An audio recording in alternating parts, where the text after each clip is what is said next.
નમસ્કાર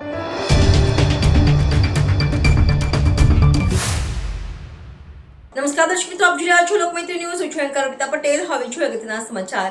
નસવાડી તાલુકાના દુગધા ખાતે ચાલતી આશ્રમ શાળા બંધ કરવાની હિલચાલ તંત્ર દ્વારા કરાતા લોકોમાં આક્રોશ જોવા મળ્યો હતો. દુગધા આશ્રમ શાળા ખાતે વાલીઓ મોટી સંખ્યામાં ઉમટી પડ્યા હતા અને શાળા બંધ કરવામાં આવશે તો જલદ આંદોલન કરવાની ચીમકી આપી છે. નસવાડી તાલુકાના દુગધા ખાતે ચાલતી આશ્રમ શાળા 60 વર્ષના વધુ સમયથી ચાલે છે. 55 જેટલા બાળકોની સંખ્યા આશ્રમ શાળામાં છે, જ્યારે આદિજાતિ વિભાગ દ્વારા બાળકોને રહેવા જમવાની સુવિધા પૂરી પાડે છે અને તેની ગ્રાન્ટ વડોદરા જિલ્લા પછાત વર્ગ સેવા મંડળની ચૂકવવામાં આવી છે. નસવાડી તાલુકાના દુગધા ગામે વડોદરા જિલ્લા પછાત વર્ગ સેવા મંડળના સંચાલકો 2 વર્ષથી નવા બિલ્ડિંગ બનાવવાની કામગીરી અધૂરી મૂકી દીધી હતી, જ્યારે વર્ષોથી ચાલતી આશ્રમ શાળામાં નવા બિલ્ડિંગ બનાવવા માટે તંત્રના અધિકારીઓ 10 વર્ષ પહેલા સૂચના આપી હોત તો આજે આ બિલ્ડિંગ જર્જરિતનું બહાનું કાઢીને આશ્રમ શાળાના સંચાલકો આશ્રમ શાળા બંધ કરવા માટેનો પેત્રો રચ્યો છે. આશ્રમ શાળામાં 20થી વધુ ગામોના બાળકો રહેવા જમવાની સુવિધા ધોરણ 1 થી 8 સુધીનો અભ્યાસ મળતો હોવાથી આદિવાસી બાળકોને સારું શિક્ષણ મળે છે અને રહેવા જમવાની સુવિધા મળે છે.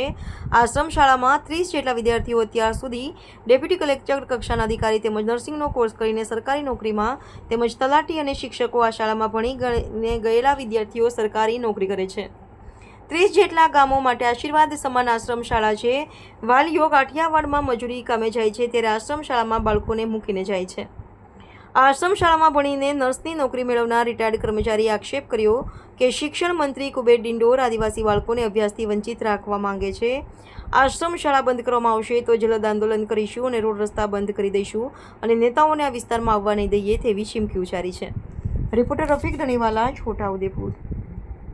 અમારે આશ્રમ શાળા બંધ નથી કરવાનું. આ એ લોકો પાસે માંગણી માંગીએ ને આ રિપેરિંગ કરો. ગ્રાન્ટ તો આવે જ છે ને, બધાનો લોક ફાળો તો આપણે બધું નથી આપતા. એ ખરેખર એમની પાસે અમે માંગણી માંગીએ, પ્રમુખ પાસે બધોને માંગણી કરીએ છીએ કે અમારી આશ્રમ શાળા ચાલુ રાખો અને અમારા છોકરા કઈ જશે. વિકાસની વાતો કરે તો અહીંયા કઈ વિકાસ થયો? વિકાસ ને તો અમે કહીએ છીએ ને શિક્ષણ મંત્રીને બોલાવો, કુબેર ડિંડોરને અહીંયા બોલાવો તો વિકાસ જો અહીંયા વિકાસ કર્યો છે કે નથી. મોદી અહીંયા બધે ફરીને ગયો છે તો એને વિકાસ એને જોયો છે ને કેટલો વિકાસ થયો હશે. મોદીને હું સારી રીતે ઓળખું છું. મારા બાપુ સાથે વાતો કરીને જતો હતો મોદી, અને જબ્બો પહેરીને એને મોદીને દેખીને અમે ભાગી જતા હતા. આ બાવો આવ્યો એમ કરીને. તે આજે અમારા આદિવાસીને ડુંગર પર જમીન બધી ખોચી લેવા માંગે છે, આશ્રમ શાળા બંધ કરવા માંગે છે, આદિવાસીને મજૂરિયા કરી દેવા માંગે છે. આશ્રમ શાળા બંધ થઈ જાય તો છોકરાઓ ભણી ના શકે તો પછી મજૂરીએ જ જવું પડે ને કાઠિયાવાડ. કઈ શું કરવું પડે? બાળકો નથી થતા એમ કહે છે, પણ આશ્રમ શાળા સર્જરિત હાલતમાં છે.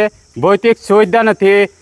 ચોમાસામાં પાણી ટપકે, બાળકો પલળી જાય, પછી એમના ધાબળા હોય એ પલળી જાય. બેસવાની સુવિધા નથી, ઊંઘવાની સુવિધા નથી સારી. ભૌતિક સુવિધા ના હોય તો બાળક માતા પિતા વાલી પણ કઈ રીતે બાળકોને મૂકી શકે? બીજી વાત કે વિકાસ થઈ રહ્યો તો આ આશ્રમ શાળા કેમ બનતી નથી? વિકાસ તો રોડ રસ્તાનો જ સરકાર કર્યો છે. બાહ્ય વિકાસ આદિવાસી વિસ્તારમાં કોઈ વિકાસ અમને દેખાતો નથી. અમારા બાળકો જો વિકાસ કર્યો હોય એમ સરકાર કહે તો પછી કાઠિયાવાડ મજૂરી શા માટે જાય છે આ લોકો? અહીંયા આ શાળા બંધ કરશે તો શું કરશો? આ શાળા બંધ થશે તો અમે જલદ આંદોલન કરીશું. અહીંયાથી પ્રમુખ મંડળને પણ કહેશો કે આ વસ્તુ કોઈ બી વસ્તુ લઈ જવા નહીં દઈએ. અમારો એક જ મુદ્દો કે શાળા ચાલુ રહેવી જોઈએ અને બાળકોને સારું શિક્ષણ મળવું જોઈએ અને ભૌતિક સુવિધા આશ્રમ શાળામાં વધવી જોઈએ. અને સંખ્યા નહીં થતા એમ કે મંડળવાળા તો અમે 120ની સંખ્યા કરી આપીશું. અમે જવાબદારી રાખીશું. મારું નામ દિનેશભાઈ ટેટિયા. લોકમૈત્રી ન્યૂઝ સાથે જોડાયેલા રહેવા અમારા યુટ્યુબ ચેનલને સબસ્ક્રાઇબ કરી ફેસબુક અને ઇન્સ્ટાગ્રામ પેજને લાઇક અને શેર કરો.